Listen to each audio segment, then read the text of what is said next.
امام جعفر صادق علیہ الصلاۃ والسلام، اللہم صلی علی محمد و آل محمد۔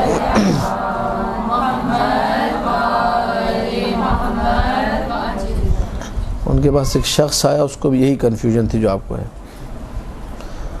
اس نے آ کر کہا کہ مولا، آپ کے آباء و اجداد کے حوالے سے ہم نے یہ حدیث سنی ہے، ان کنت محبا لنا فاعمل ما شئت، حدیث ہے یہ، اگر تم ہمارے محب ہو، ہمارے شیعہ ہو، فاعمل ما شئت، جو چاہے کرو۔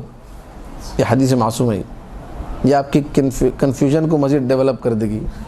فاعمل، ایسا ہی ہے بالکل، فاعمل ما شئت، جو چاہے کرو۔ تو ہم نے کہا ہاں، ہمارے آباء و اجداد نے کہا، میں بھی یہی کہتا ہوں کہ اگر تم ہمارے محب ہو تو جو چاہے کرو۔ تو اب اس نے، اب یہ دیکھیے تھنکنگ، نگاہ دنیا اور نگاہ معصوم، آدھے گھنٹے سے اسی پہ بول رہا تھا میں۔ رسول کی نگاہ اور امی جان کی نگاہ، دونوں میں بڑا فرق تھا، ٹھیک ہے؟ ان دونوں کو آپ لوگ ذہن میں رکھیں۔ اس شخص نے کہا مولا اچھا جو چاہے کریں، ڈکیتیاں بھی کریں، چوریاں بھی کریں، سب بدماشیاں کریں۔ جب اس نے یہ جملہ کہا تو فوراً بھی آپ کا جواب ہے، کنفیوژن کا حل۔ مولانا نے کہا واللہ ما انصفتمونا، خدا کی قسم تم نے ہمارے ساتھ انصاف نہیں کیا۔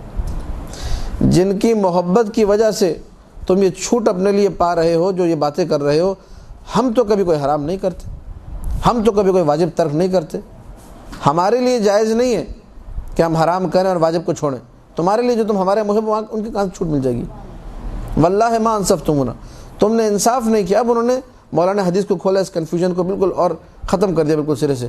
کہا کہ ہمارے آباء و اجداد نے جو کہا تھا اور جو ہم نے کہا تھا وہ صرف اتنا تھا، وہ یہ تھا کہ ان کنت محبا لنا، یا اذا کنت محبا لنا، اگر تم ہمارے محب ہو، فاعمل ما شئت من الخیرات والحسنات، جو نیکی چاہے کرو اللہ قبول کرے گا۔ لیکن اگر ہمارے محب نہیں ہو، جو نیکی چاہو اللہ قبول نہیں کرے گا، جو کام کرو، نمازیں پڑھو، روزہ رکھو، کچھ بھی اللہ قبول نہیں کرے گا۔ ہمارے محب ہوتے ہوئے جو کرو گے اللہ قبول کرے گا، مراد یہ تھی۔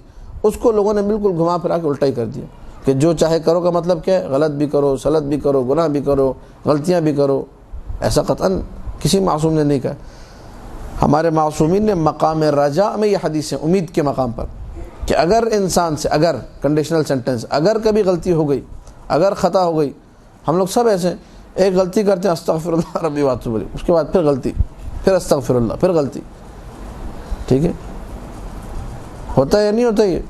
لیکن سر آپ کی بات صحیح ہے، لیکن عموماً معاشرے میں جیسے ہم لوگ دیکھتے ہیں کہ اس طرح کی لوگ غلطیاں کر رہے ہوتے ہیں کہ مولا بخشوانے والے ہیں، کوئی بات نہیں، نماز کر رہے ہیں، یہ جو نہیں چلے گا، یہ جو بول کے کر رہا ہے نا، یہ پکا چلے گا، یہ نہیں بچے گا۔ یہ جو بول، دیکھیں میں نے اسی لیے آپ کے سامنے تمہید اسی لیے رکھی کہ جو شخص اس انتہائی بدتمیزی ہے یہ کہ مولا بخشوا دے، اس کے بعد تم حرام کام کرو،